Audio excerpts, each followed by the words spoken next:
Good morning. Welcome to the Unitarian Universalists of Southold, formerly the First Unitarian Universalist Church of Southold. Whoever you are, wherever you come from, whomever you love, we welcome you. Today we are gathering on the traditional lands of the Amanhansek Nation. My name is Mark Sisson, and I am the President of the Board of Trustees and a member of this congregation. We are so glad to see you, whether you are here for the first time or come often. If you are not on our mailing or email list, please sign our guest book on the welcome desk as you enter from the back. You will then receive the Free Spirit newsletter each month and hear about upcoming events. Copies of the newsletter are on the action table to the left as you enter from behind me. Please like us on our YouTube channel, Unitarian Universalists of Southold. We stream our services there, and you can find past services archived. The action table has other information that you may find interesting, and there are masks and hand sanitizer for your use, but they are not required at this point. We offer many ways to serve this community, from providing hospitality, flowers, or ushering on Sunday mornings to joining our social action and other committees. Please stay after the service for coffee, refreshments, and lively conversation. On the back of your order of service are announcements. Don't forget the bingo game that's in the back there. I think everybody probably will win a prize. I don't know what the prize is, but maybe I'll win. December 9th and weekly at 10:30 a.m. is yoga and meditation with Nancy Bayless. On December 9th at 7 o'clock, gardening with natives with Derek Gerson. There's going to be a seed swap, so you can get a start on your spring planting. On December 10th and weekly, Charlotte Day, our pianist, not here today, is giving piano, voice, and chorus lessons. On December 10th is the SAC and 8th Principal Task Force at 4 o'clock. On December 11th is the North Fork Environmental Series Part 6, presented by Mark Hobner, and that's at 6 o'clock here in this room. On December 14th, Rabbi Suzanne Lipson, Reflection on Hanukkah. December 14th, the North Fork Action Center party from 4 to 6. There was a note that said everyone should bring a finger food to pass. December 17th, the Social Change Now discussion will be with Reverend Valerie from 6 to 7. December 21st is the cookie swap. Bring your favorite cookies. We usually have some tins for you to take things home in, but make sure you bring a tin. On December 27th, we're going to have the Jolly Up. It's not going to be the Christmas or holiday, it's the interim Jolly Up, and it's going to be in the cottage, which is originally the Blue House, but that's going to be on December 27th at 5 p.m. Are there any other brief announcements? Oh yes, that's right. There is a brief announcement. On the holidays, we like to give our staff members a little something extra to show our appreciation. We'll be collecting those gifts for the next couple of weeks. If you'd like to contribute, you may put your contribution in the collection plate or see a board member after the service. Mail it to the church or go to the church website to make an online donation. Please be sure to mark your donation holiday gift. Once again, we are doing our mitten tree. You can see it on the action table in the back, and you can see a collection of mittens on the table in the back there. We have a big inventory of new hats, mittens, gloves, and scarves you may purchase for cast. Samples are on the table in the back. Your gift will have double the value. Your cash donation will go to the church, and the winter items will go to CAST. And for those of you who are new to this area, CAST is Community Action of Southold Town. You can make your online donation for the mitten tree on the church website or see a board member after the service, or you may mail your donation to the church P.O. Box. Please be sure to put mitten tree on your donation. And again, the holiday cookie swap is coming up on December 21st. If you are a baker, you are invited to bake a batch or two of your favorite cooking recipes. I particularly like oatmeal raisin. Okay, bring them to share. If you're not a baker, please feel free to bring your favorite goodie from a store. Everyone will go home with a tin full of delicious treats, and for the holidays, whether you bake or not. Are there any other announcements? In that case, now take a moment to greet your neighbor.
Good morning. Hi. Mark. Oh, yes. Sorry, I'm stepping back because I'm slightly ill. Oh, that's good.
If you could join me in the words printed in our order of service as Mark lights our chalice, symbol of our Unitarian Universalist faith. At times, our own light goes out and is rekindled by a spark from another person. Each of us has cause to think with deep gratitude of those who have lighted the flame within us. Our opening words are those of Libby Stoddard.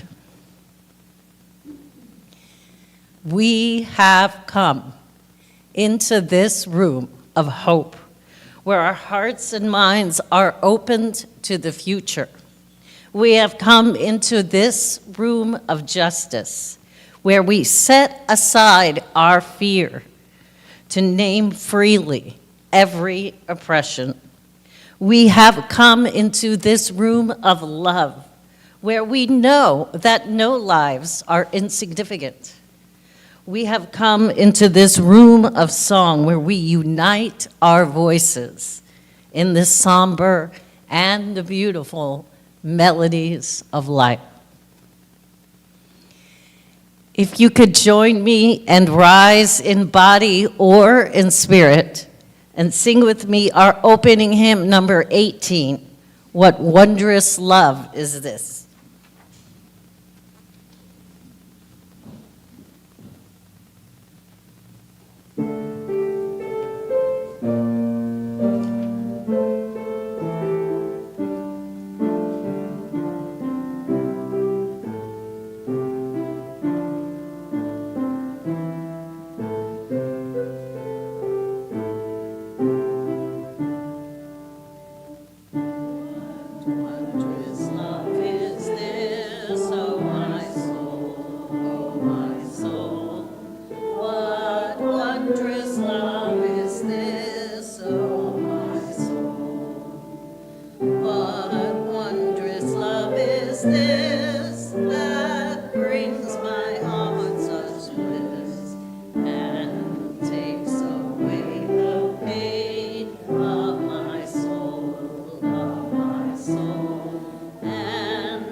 If you could join me in our words of affirmation, followed by our doxology.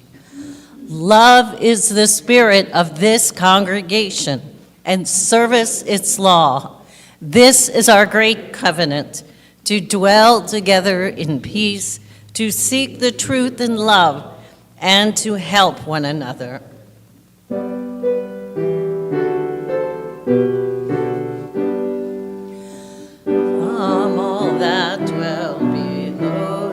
Skies, let words of love and peace arise. Let joyful songs of praise be sung through every land, by every tongue. Amen.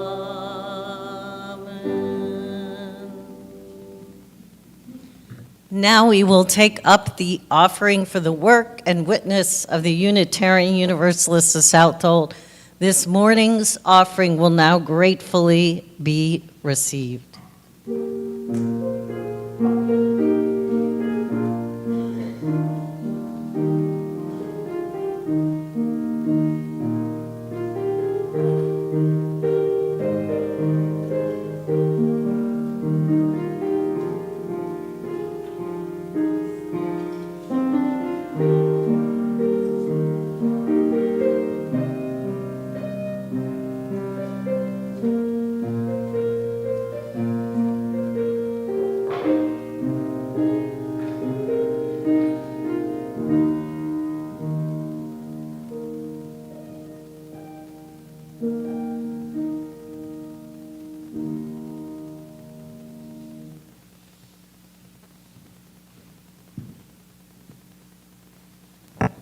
Now is the time in our service where we drop a pebble in the water to share a joy or concern.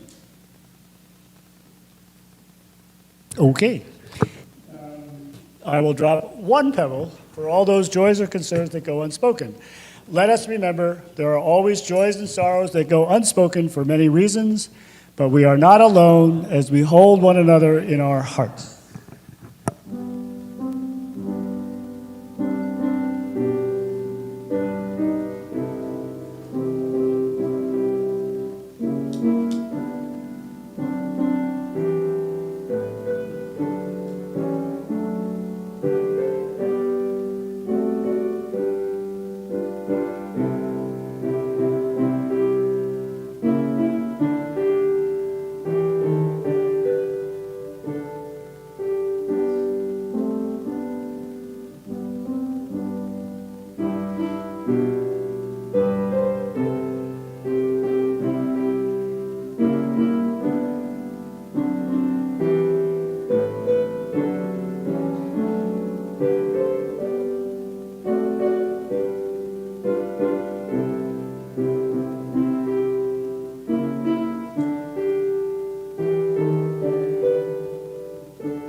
There was once a very good and sincere man who was searching, as we all do, for the path to happiness, for the path to truth. And so he had heard that there was a wise old man that he can consult who would be able to show him this path. And so he went to this man's cottage. The old man received him warmly, gave him a cup of tea, and then he readily revealed the secret to happiness. Well, it's a long way from here, to be sure, he said, but you can't miss it. You'll come to a village that I will describe to you, and right at the heart of that village you will find 3 little shops. There, the secret of happiness and truth will be revealed to you. Yes, it was a very long way, but the seeker persisted along many valleys and rivers, and eventually he arrived at the village that had been described to him. And sure enough, there in the heart of the village, there were 3 little shops.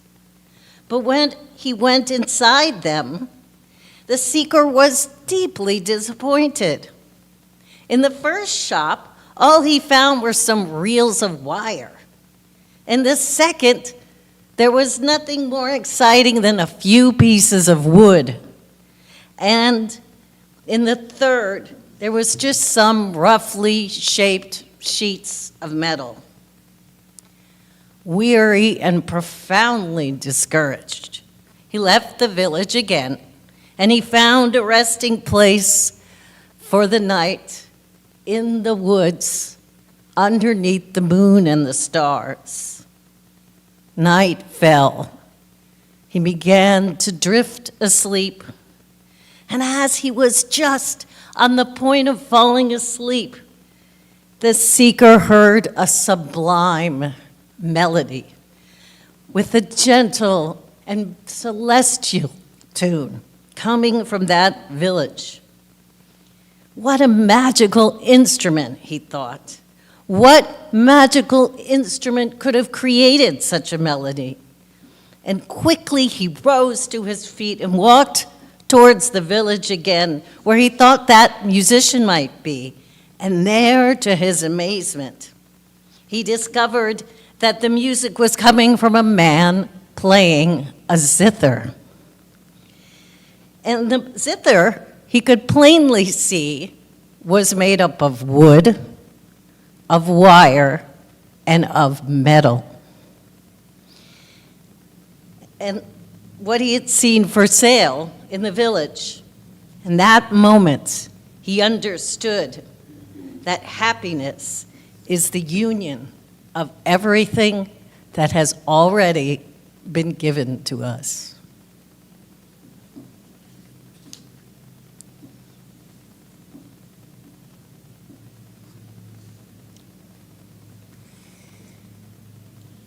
I imagine this person bending over his workbench, patiently hammering the metal together with a wee little hammer, crafting something small and intricate and beautiful. Not sure if he has all the materials he needs that day. Maybe he still has to arrange his workspace. Maybe he bends his head a bit too long as he studies a drawing or takes a sip of coffee. And then, after a long, long while, he holds his creation in the palm of his hand, the result of so many obvious and subtle movements. A tiny, historically accurate suit of armor for a mouse. To find the artistic, intellectual, or people-centered focus that gives you life. Life such as Jeff DeBoer, a Calgary-based artist, gets from making his miniature suits of armor. To find that thing is to find the antidote to despair. And when asked why he makes accurate and flexible mouse armor that no self-respecting mouse would ever try to get into, he responds by saying, "Why make anything? Why make anything indeed? Why make intricate fishing lures or play video games or go on hikes? Why bake gluten-free goodies or pour candles? Why create puppets or jump into the ocean on New Year's Day? Why do any of these things, if not because your joy gives you hope and casts out fear? For if it not for the joy that Jeff DeBoer gets with every single tap he gives to his tiny suits of mouse armor, then we would not have the joy in viewing them. Often the thing that has no purpose at all, the thing that many people cannot get, is what many other people need the most. In the past, we may have thought of resistance or the resistance of a word spoken of mostly in the extremes of war, but reality, resisting despair, resisting hopelessness, it's a choice. As the previous UUA president, Susan Frederick Gray said, "This is no time for a casual faith." For if someone tells you not to worry about your neighbor being snatched off the street because they speak a different language, or aren't they just criminals anyway, and you resist this rhetoric and take action to bring about a just immigration system, then you are engaging in resistance.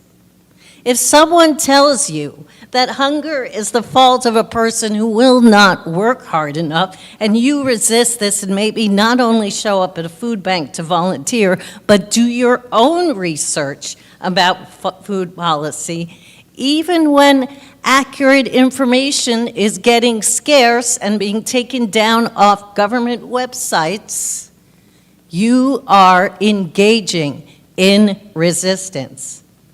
And if someone tries to convince you that you're too old or too young or too dependent on the future they are selling, in short, if someone tries and fails to convince you that the future is the one they are selling and not the one that we are all building together, a future that centers the vulnerable, produces justice and equity, where everyone needs everyone to make it, then you are part of the resistance.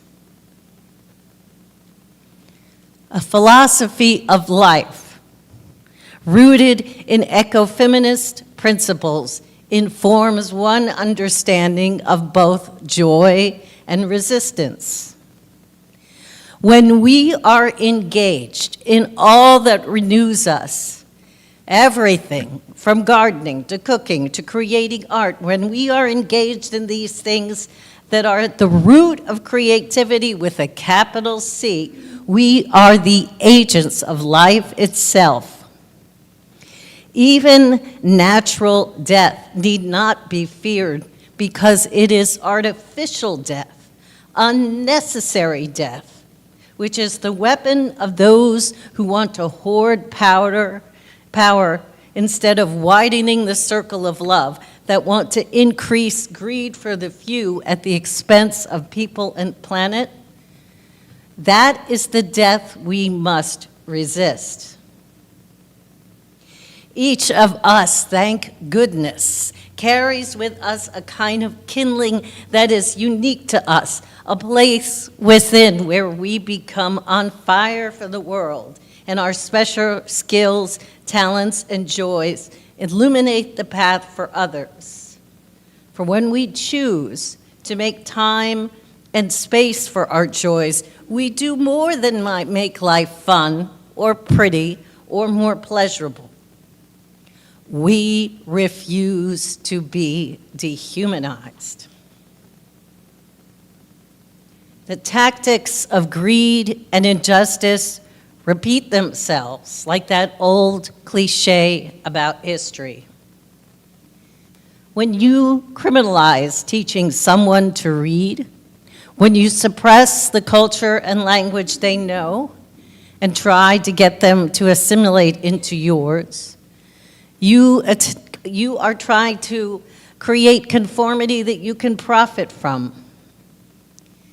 People who come from historically marginalized communities know that fighting back with joy, with cultural expressions and preservation, with food, with recipes, with art, is a form of resistance as much as marching, lobbying, writing letters. For if the culture and traditions of your heritage were unassailed or unrestricted during the time that your earliest ancestors in this country lived, then the struggle to preserve that wisdom is something little known to you. Our joy becomes our resistance too. Every time we welcome a child into the world or combine together to make a safer world for all the children, our joy is our resistance because it brings us our hope. I wonder what each of us would discover about ourselves if we kept a little notebook with us, a joy diary. What were you thinking about? What were you watching or doing when you felt a sudden, unexpected joy? And what kinds of hopes arose in you when you lingered with that feeling?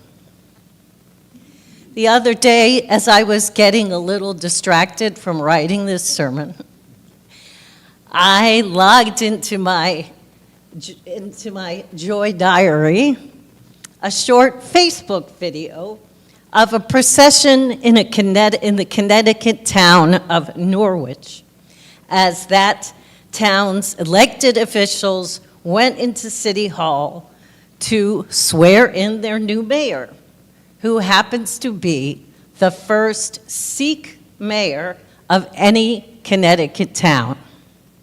Everyone was smiling. Everyone from all walks of life in this tiny Connecticut town, every ethnic background too. In my joy is my resistance, because in this small but mighty procession, I recognize an immigrant's story. I recognize the America that I love and perceive. Because joy, more than anything, is an invitation to that Unitarian Universalist value of interdependence. Hope and its companion joy take root and flower in the presence of other people. Whenever we strike the vein of joy, that treasure inevitably causes us to seek out others who can accompany us and teach us as we learn more about it. We find our families of spirit and choice in addition to families of blood.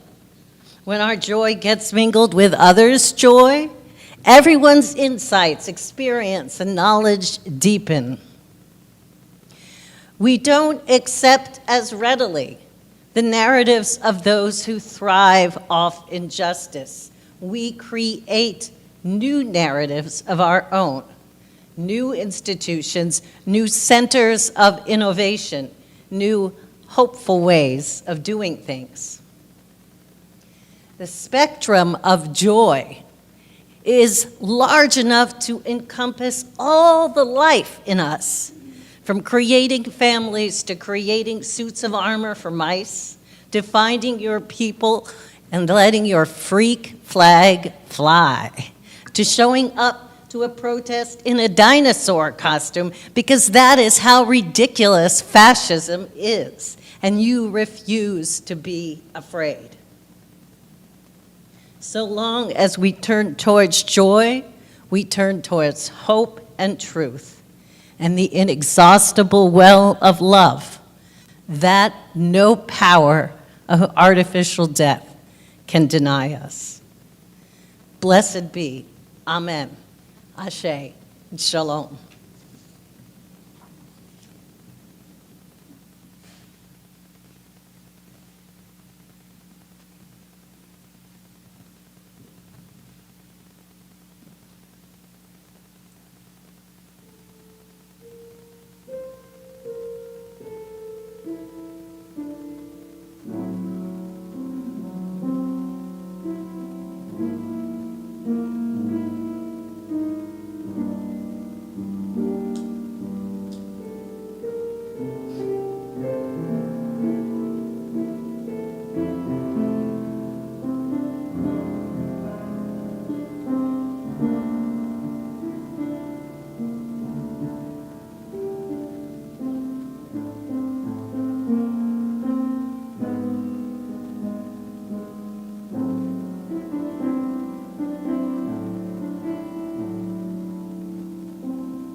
This prayer comes from Lutheran pastor and writer Nadia Bolz-Weber.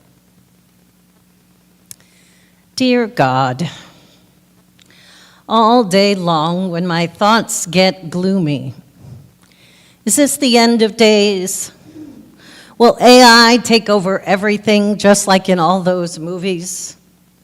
Should I invest in a bunker? I try to redirect my thoughts to, where is beauty happening in this very moment? Who might need some help today? But that amount of redirection is taking a lot of energy, Lord, and maybe that's contributing to the exhaustion. What I'm trying to say, God, is that if you could help me pivot my restless brain from gloom to gladness, even just like 10% faster, that could make a huge difference. Oh, and thanks for this day and everything beautiful in my life that I did not earn or create, and for dogs and flowers.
If you could join me and rise in body or in spirit and sing with me our closing hymn, number 168, One More Step.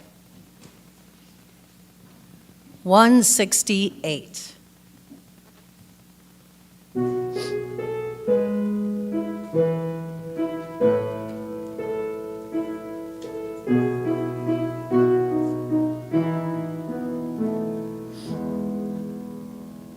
One more step, we will take one more step, till there is peace for us and everyone. We'll take one more step, one more word. We will take one more word, till every word is heard by everyone. We'll say one more word, one more prayer.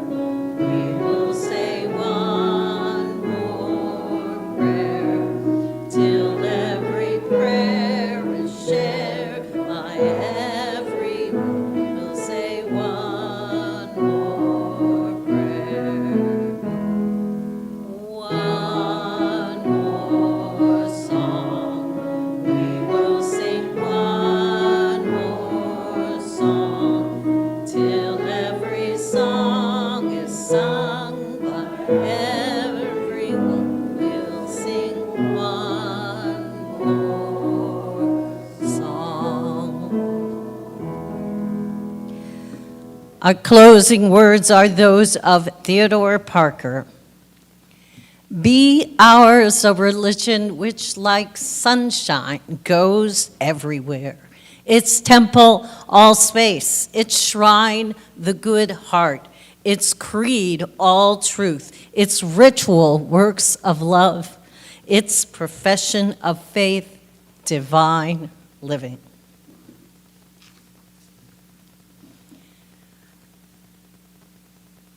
If you could join me as I extinguish our chalice.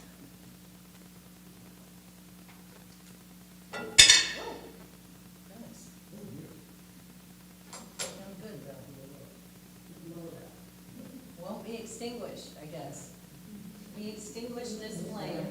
but not the light of truth, the warmth of community, or the fire of commitment. These we carry in our hearts until we are together again.